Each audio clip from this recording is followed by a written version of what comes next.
Hey there, it's time for part 2 on having to deal with difficult family members on the holidays. So, we did part 1 yesterday and it was setting up your boundaries. So, today we're going to talk about choosing your battles. So, you've got all your boundaries set up, you've done all the work on that, and now let's say the arguments begin.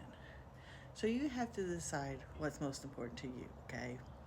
That you have to be you're constantly finding yourself caught up in arguments, right? I mean, somebody's having an argument over here, somebody's having one over here, somebody's trying to direct things toward you.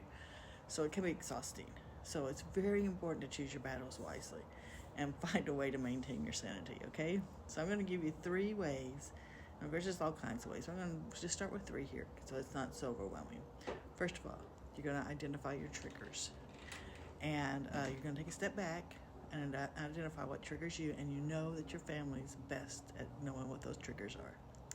If it's a specific topic, a particular attitude, or a pattern of behavior, recognizing your triggers are going to help you better understand when to engage and when to let it go. So you got to be self-aware with yourself. So that's why we've been kind of leading up to this the whole time. So focusing on preserving your mental and emotional well-being, okay?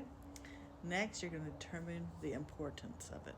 Before you even enter an argument, you're going to ask yourself whether the issue at hand is truly significant and worth fighting for. That's that picking your battles part.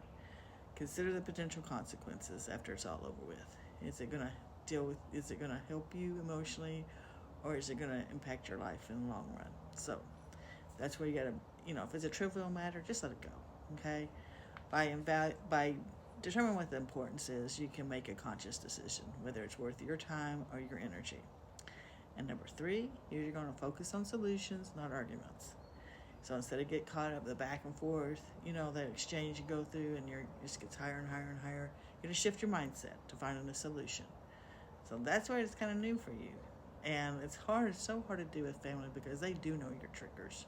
So by focusing on finding common ground or working towards a resolution, you can make the negative into more of a productive thing. So, it's not going to be perfect.